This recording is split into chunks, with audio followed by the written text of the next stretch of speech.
이쪽으로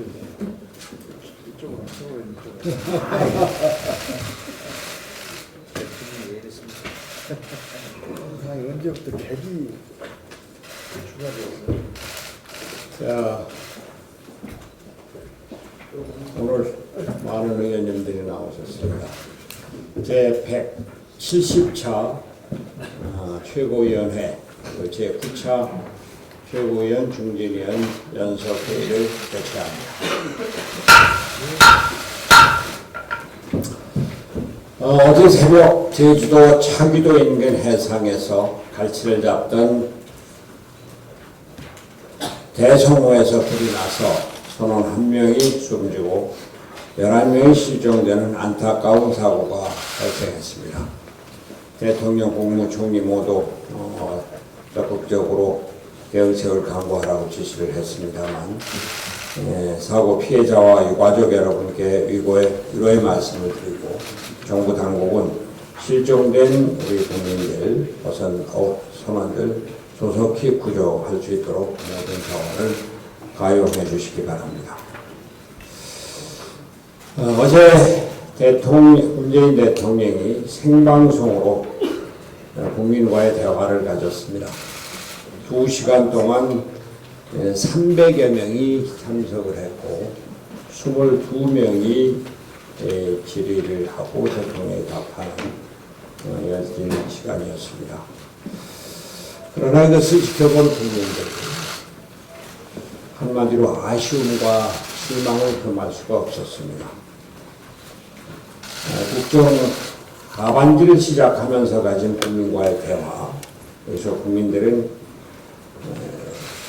국정의 새로운 변화를 기대했고 새로운 변화된 국정에 대한 대통령의 신명을 듣기를 기대했습니다. 그리고 우리 미래가 확실하게 나아질 수 있다고 하는 희망을 보여주기를 기대했었습니다.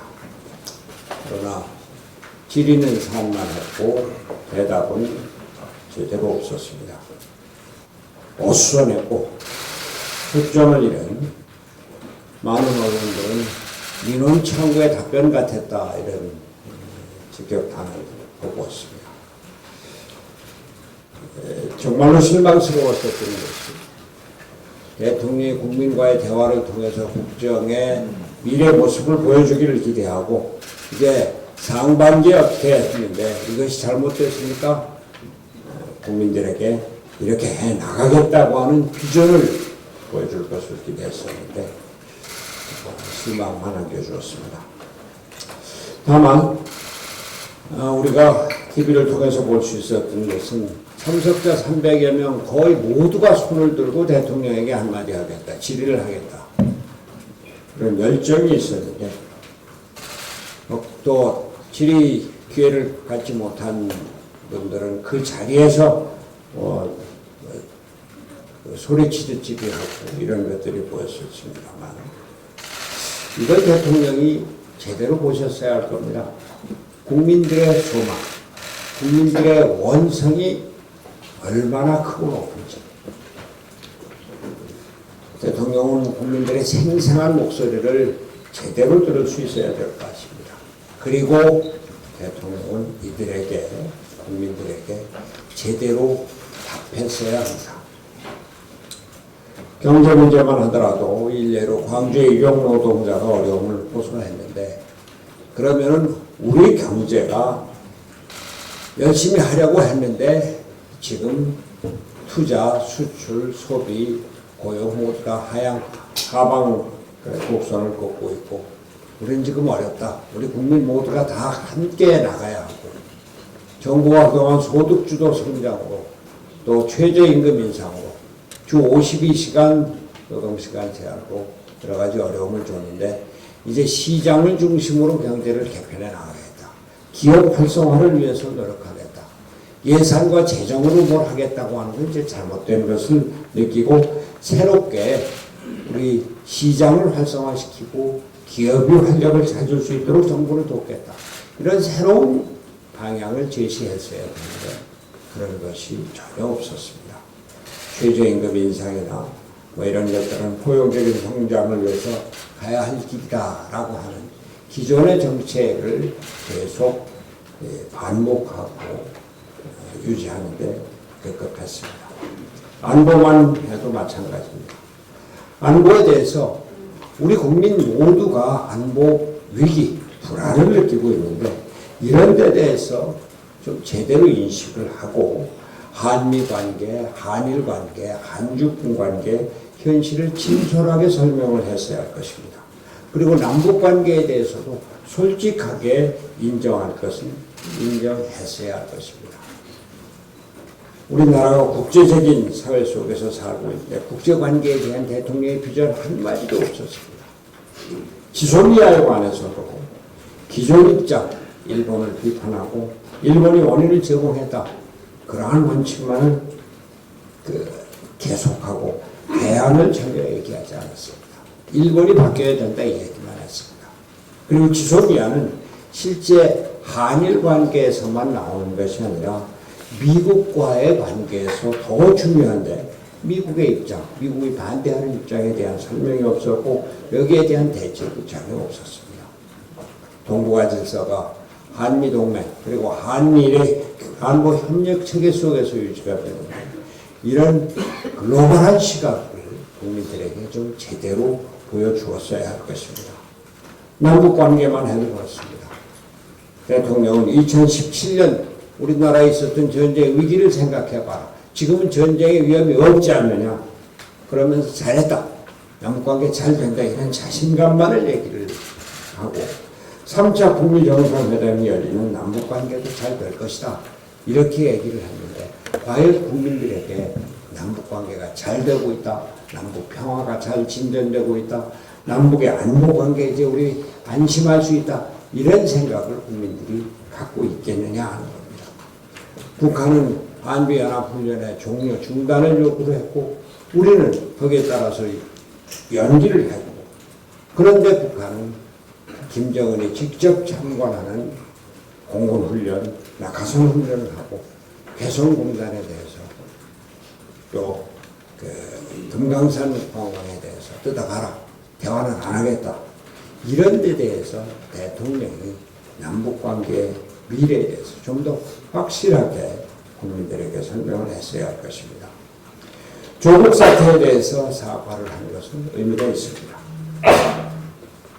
그러나 조국 사태의 가장 중요한 기본적인 환경인 기득권 세력, 특히 현 정권의 핵심 세력의 특권과 반칙에 대해서 철저한 반성이 전혀 없었습니다.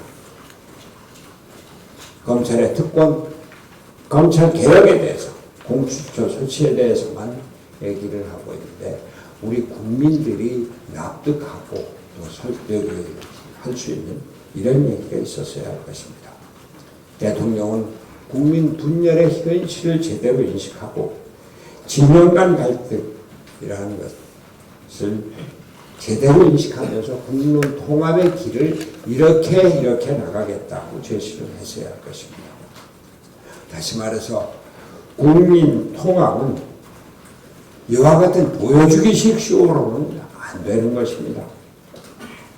국민과 직접 만나서 이야기를 듣고 국민의 생활 이야기를 통해서 국정 전반의 과제를 인식하는 것은 중요합니다. 그러나 대통령의 국가 비전, 정책을 제대로 들을 수 있는 기회로 만들어야 국민과의 대화가 의미가 있는 것입니다. 다시 말씀드립니다만 이러한 우리 국민 분열과 또 국장의 난맥성, 국난의 위기 이런 것은 전체적으로 우리 정치 제도가 잘못되어 있다. 그것을 바꿔야 된다고 하는 인식에서부터 출발을 하고 선거 제도를 바꾸고 권력 구조를 바꾸고 이를 위한 개헌을 준비하는 그렇게 해서 우리나라 정치의 커다란 문제인 양진영의 극한 대결을 지향하고 통합의 정치를 열어나가는 이런 데 대한 대통령의 비전을 앞으로 보여줄 것을 기대합니다. 이상입니다.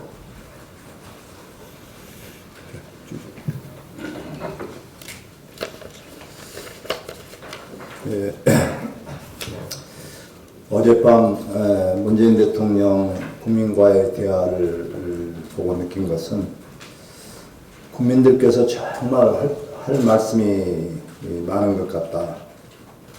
정말 국민들께서 걱정을 대단히 많이 하고 계신다라는 것을 느꼈습니다. 거기에 비해서 대통령님의 답변은 정말 안이하고 현실에 대해서 자꾸만 긍정적으로 해석하려 하고 계신 것 같았습니다. 제발 대통령께서 현실을 제대로 인식하고 좀 제대로 된 해결책을 제시했으면 좋겠다라는 그런 생각을 했습니다. 대통령을 지지하는 국민들의 목소리가 대통령을 지지하지 않는 국민들 목소리보다 더 커서 그런지는 모르겠습니다만은 대통령께서는 들리지 않은 목소리에 더 귀를 기울여야 하고 그 목소리를 전달하는 것이 바로 야당의 역할이다라는 것을 절실하게 느꼈습니다. 어제 방위비 분담금 협상장 앞에서 국민들께서 시위하는데 그 피켓에 날강도라는 표현이 있었습니다. 사전을 찾아봤더니 없는 사람을 협박해서 돈을 빼앗은 사람이라고 나와 있습니다. 어제 방위비 분담금 협상이 열렸는데 80분 만에 결렬되었다고 합니다. 어제 미국 측의 행태는 날강도와 다를 바가 없습니다. 기존 부담금에 없던 항목을 만들어가지고 기존의 1조 389억 원보다도 5배나 많은 액수의 분담금을 요구했습니다. 미국 측 드하트 수석 대표는 협상 결렬 후에 한국이 미국이 제안한 공정하고 공평한 방위 분담 요구에 부응하지 않았다라고 주장했습니다. 이러한 미국 측의 태도는 우리나라뿐만 아니라 미국 내에서도 과도하다는 비판의 목소리가 나오고 있습니다. 최근 미군 합참의장은 주한미군이 철수할 수도 있다는 식으로 우리를 압박하기도 했습니다. 미국은 분명히 알아야 합니다. 대한민국의 군사력은 북한과 비교해서 절대 우위에 있습니다. 다만 북한은 핵무기를 가지고 있고 우리는 핵무기가 없기 때문에 주한미군이 주둔하는 것입니다. 만약 주한미군이 철수하면 우리도 북한의 핵무기에 대응할 핵무기를 보유할 명분을 얻게 되고 우리가 핵을 가지게 되면 일본도 핵을 가지겠다고 할 것입니다. 그렇게 되면 결국 동아시아의 평화가 깨지게 되는데 미국에게도 아무런 득이 되지 않는 상황을 미국도 결코 바라지는 않을 것입니다. 또한 미군이 한국에 주둔함으로써 얻는 이득 역시 결코 작지 않다는 것 절대로 간과해서는 안 될 것입니다. 한미 동맹의 역사는 어느덧 28년이 되었습니다. 한 아이가 태어나서 어른이 됐을 만큼 오랜 시간입니다. 트럼프 대통령이 뛰어난 사업가라는 것은 잘 알고 있습니다만 한미 동맹 관계는 돈 몇 푼 더 받기 위해서 무작정 던지고 보는 비즈니스가 아니라는 것을 트럼프 대통령은 제대로 인식해야 할 것입니다. 이상입니다.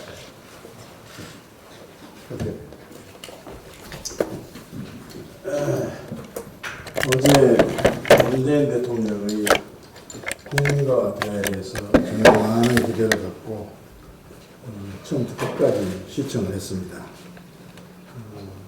어두운 현실에 대해서 해결책을 제시를 하고 답답한 국민에게 그래도 희망을 주지 않겠는가 하는 저희 기대가 여지없이 무너졌습니다.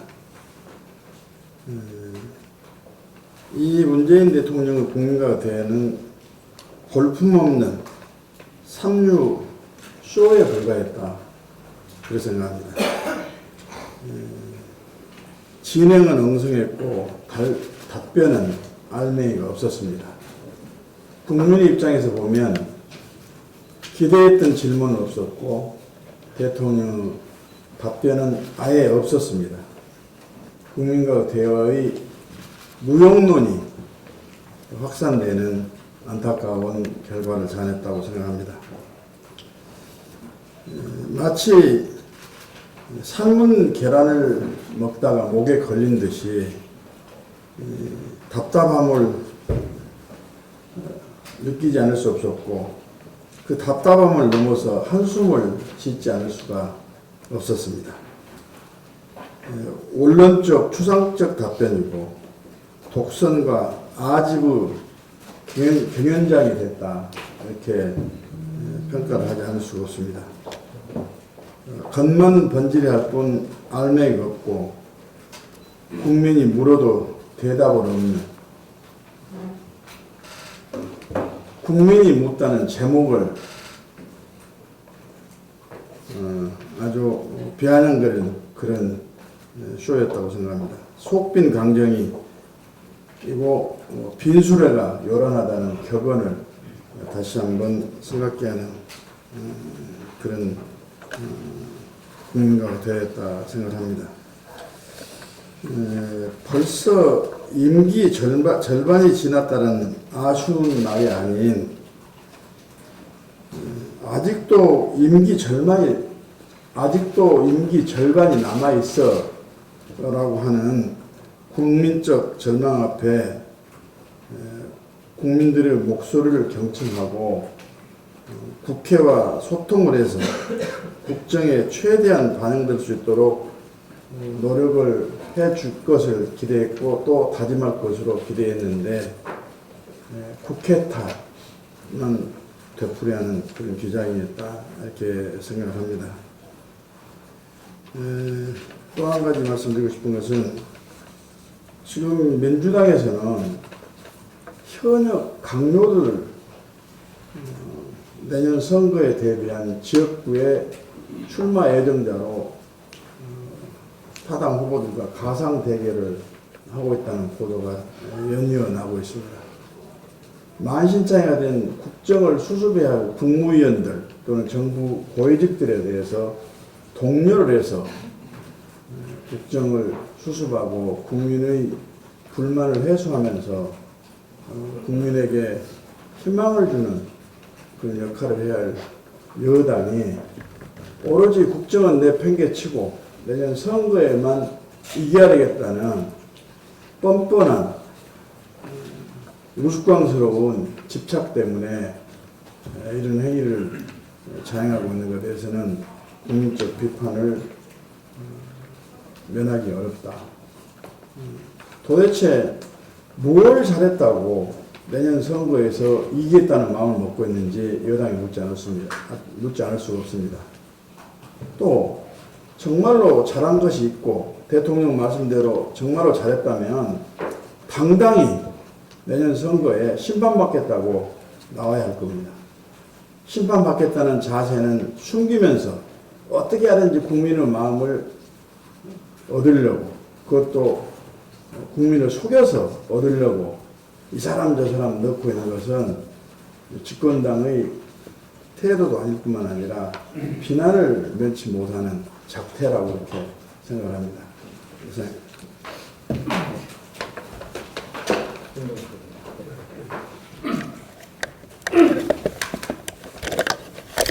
네, 저도 대통령의 국민과의 대화에 대해서 한 말씀 드리겠습니다. 이 국민과의 대화는 노태우 대통령 때 시작이 돼서 김대중, 노무현, 이명박 대통령 때 몇 차례 됐었습니다만은 이와 같은 형식의 국민과의 대화는 지금의 국민의 눈높이에는 맞지 않습니다.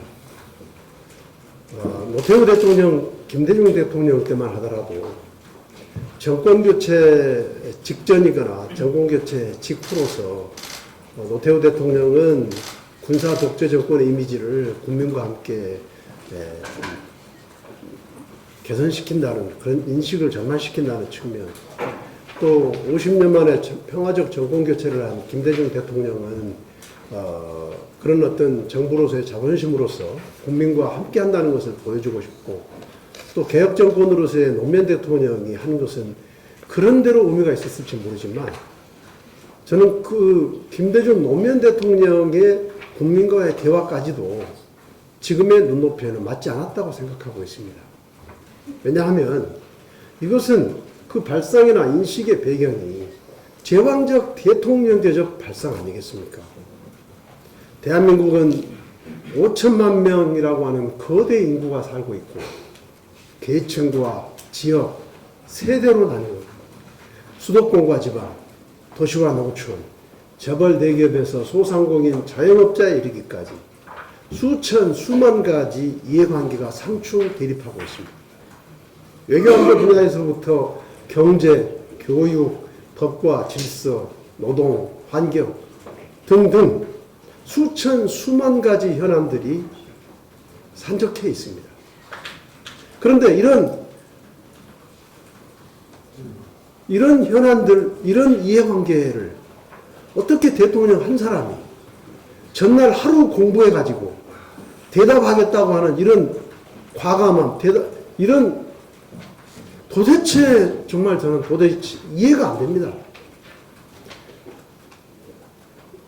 대통령이 정말 진정성 있게 국민에게 다가가려고 하셨다면 모든 부처 장관들을 참석시켜서 장관들에게 대답하게 만들고 그리고 대통령이 거기에 대해서 보완하는 형식의 그런 국민과 대화가 돼야 되는 것 아니겠습니까?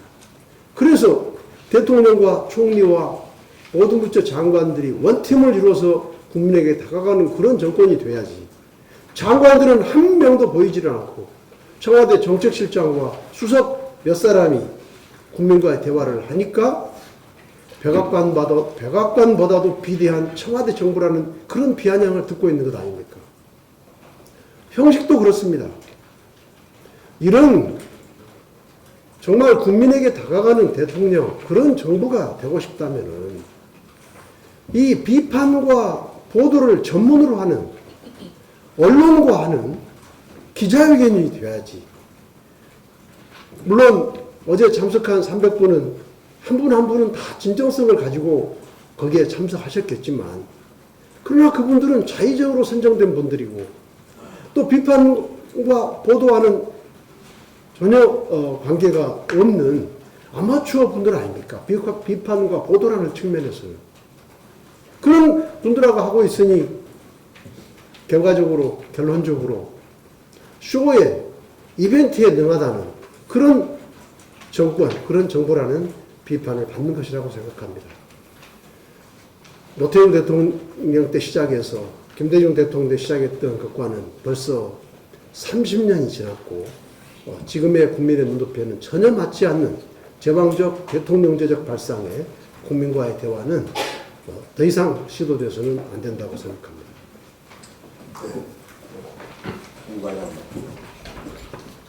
네.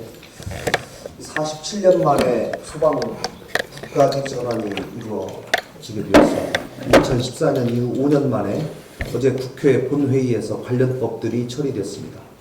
그간 소방공무원들이 지방직이어서 시도 재정 상황에 따라 처우가 달랐었습니다. 이번 국가직 전환으로 국민 안전의 최일선에서 노력하고 계신 5만 5천 명 소방관들에게 고루 처우와 시설 구비를 할 수 있는 계기가 되었습니다. 국가는 내년 4월까지 국가직 전환이 정상적으로 완료될 수 있도록 행정 절차 진행을 차질 없이 진행해 주길 바랍니다. 오늘부터 철도 노조 파업이 시작됩니다. 무엇보다도 정부의 무책임을 지적하지 않을 수 없습니다. 코레일 노사 양측의 이견을 좁히고 협상을 진행해야 할 관리 책임이 정부에 있습니다. 파업 이후 대체 인력 파견 등을 통한 사후 관리는 그 다음 문제입니다. 노사 양측도 한 발씩 물러나서 재협상해야 합니다. 파업이 노동자의 권리임은 분명하지만 철도 노조의 파업이 미칠 사회 경제적 영향을 감안해서 합리적 해결 방안을 조속히 마련해야 합니다. 시민들의 불편함을 볼모로 잡는 파업을 반대한다 라고 하는 상투적 비판을 하려는 것이 결코 아닙니다. 지금의 경제 상황 등을 감안한 노사의 대승적인 노력이 있어야 함을 다시 한번 강조합니다. 패스트트랙 3법 협상에 대해서 한 말씀 드리겠습니다. 국회의장께서 패스트트랙 3법을 12월 3일에 본회의에 부의하겠다고 했기 때문에 이제 딱 2주 남았습니다. 내일 국회의장 주재 5당 당대표의 정치협상회의를 추진하기 위해서 오늘 3시 30분 정치협상회의 실무자회의를 가지게 됩니다. 내일 정치협상회의를 위한 의제를 하기 위함입니다. 민주주의 역사를 한 발자국 전진시킨다는 절박함과 각오를 가지고 임하겠습니다. 기존의 패스트트랙에 이미 올려진 225대 75에 고집하지 않겠습니다. 비례성과 대표성이 강화되는 선거 제도라면 좀 더 열린 자세로 협상에 임하겠다는 말씀을 드립니다. 자유한국당의 적극적인 자세 전환을 다시 한번 촉구합니다. 선거법 협상이 풀리게 되면 나머지 법도 자연스럽게 풀릴 수 있는 분위기가 마련되어 있습니다. 선거법 협상에 좀 더 열성을 가지고 임해줄 것을 다시 한번 촉구합니다. 이상입니다. 예, 최고위원장. 예, 오늘은 정부가 제출한 예산안 중 법적 근거 없이 추진하는 무법 사업에 대해서 말씀드리겠습니다. 보건복지부는 각 지자체에 소속된 공공기관인 사회서비스원을 설립하는 데 120억 원의 예산을 신청했습니다. 그러나 사회서비스원이라는 공공기관을 설립하는 데에 근거 법령도 없고 관련 법은 현재 보건복지위에 계류되어 있을 뿐입니다. 대통령의 공약사항이고 국정과제라고 해서 법 없이 조직을 만들고 사업을 추진하고 있는 것입니다. 이러한 사례는 또 있습니다. 역시 대통령 공약사항인 형사공공변호인 제도를 도입하겠다고 법무부가 17억 원의 예산을 신청했습니다. 형사공공변호인 제도는 형사사건의 피의자에게 수사 단계에서 인권 침해를 막기 위해 법률구조공단이 변호인을 선임해 주겠다는 것입니다. 그런데 법률구조공단은 형사사건의 피해자를 보호하는 기관인데 이 기관이 가해자도 변호하겠다는 것이 문제가 되어 꾸준히 비판받아왔고 무엇보다 이 제도의 법적 근거가 되는 법률구조법의 개정안조차 현재 국회에 올라와 있지 않은 상황입니다. 한편 각 지자체가 지역경제 활성화를 위해 경쟁적으로 도입하고 있는 지역화폐의 경우도 마찬가지입니다. 이 사업에 내년에 국비 740억 원, 특별교부금 460억 원 등 총 1,200억 원이 투입되는 대규모 재정 사업인데 이 사업은 사실상 정부가 현금 살포 사업으로 변질되어 간다라는 비판을 받고 있습니다. 이 사업 역시 근거 법률인 아직 상임위에 계류되어 있기 때문에 무법 사업입니다. 당연히 국민의 세금을 사용하는 정부는 모든 사업에 대한 법적 근거와 국회의 의결을 받아야 합니다. 하지만 법적 근거도 없이 이렇게 추진되는 무법 사업들은 결국 추후에 사업의 안정성과 절차적 정당성에 문제가 되어 폐지될 가능성까지 있습니다. 정부가 국민의 세금을 쓰는 데 있어 이렇게 무법 사업을 스스럼 없이 추진하는 것은 이번 정부가 정말 제대로 된 법치를 하고 있는 것인지 의문이 들 수밖에 없고 국회는 이런 무법 사업을 절대 용납할 수 없음을 확인시켜 드립니다. 이상입니다. 네. 제가 이것만 좀 보세요. 네. 아까 시의원님께서 연말 비례대표자 관련해가지고 지금 패스트트랙에 올라가 있는 225대 75에 대해서 말씀하셨습니다. 그래서 지금 협상을 하는 가운데 그것만을 고집하지 않고 좀 유연하게 협상을 하시겠다는 말씀 잘 들었습니다.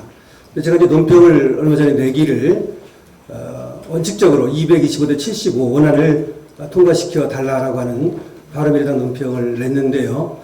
연동형 비례대표제라고 하는 것은 정당 득표율과 의석수 간 그 비례해서 그야말로 비례성을 강화하는 것이고요. 그리고 국민 각계각층을 대표하는 대표성을 강화한다는 의미가 있습니다. 그래서 아까 이제 최고위원님께서 말씀하신 것이 있지만 제가 낸 논평이 있기 때문에 가능한 한 우리 당에서는 최고위원님께서 좀 노력을 하셔서 가능한 한 비례대표를 늘리는 식으로 노력해달라는 말씀을 드립니다. 왜냐하면 지금 250대 50이 얘기되고 있다고 하는데요. 그렇게 되면 지금 이 47석이거든요. 그러면 3석을 늘리려고 그렇게 난리를 쳤다는 거 아닙니까?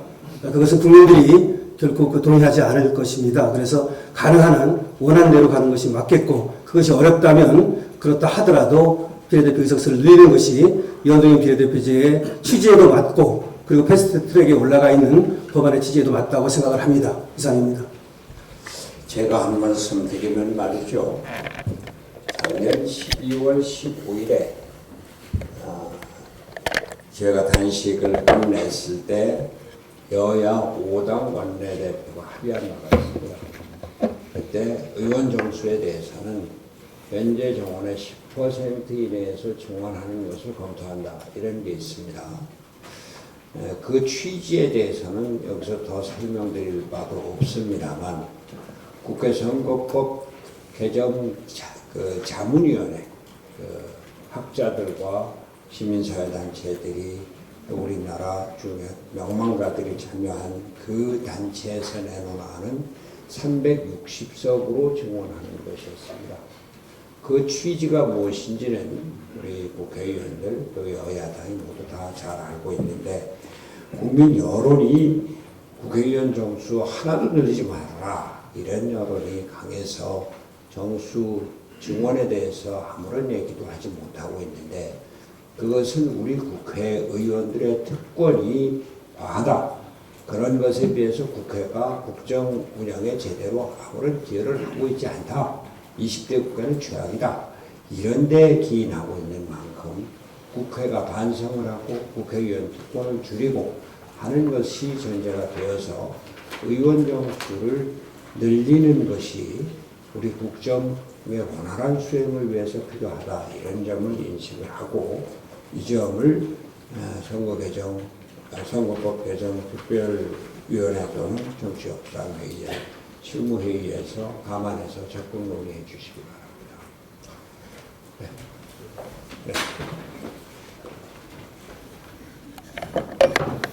네, 사무총장입니다. 실무적인 것 2가지만 말씀을 드리겠습니다. 어제까지 우리 사무처 당직자의 희망퇴직을 접수받았습니다. 총 8명의 우리 사랑하는 당직자들이 희망퇴직원을 제출했고요.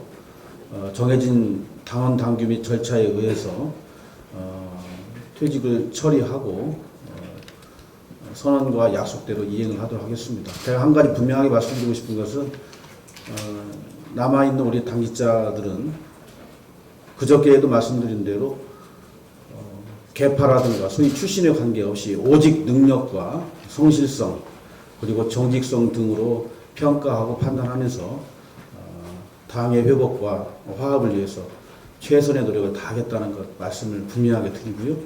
2번째는 우리 언론인 여러분들께 양해 말씀드리겠습니다. 내일 모레 최고위원회의는 여러 가지 당의 일정상 오전 10시에 개회한다는 것을 좀 말씀드립니다. 각별한 이해와 해량과 또 협조 부탁드리겠습니다. 이상입니다. 다른 말씀 없습니까? 지금 사무총장께서 말씀을 하셨는데, 어제 사무처 당직자들의 희망 퇴직원이 8분이 접수가 됐다고 합니다. 연구원에도 3명이 접수가 됐다고 해서 거의 아직 모릅니까? 예.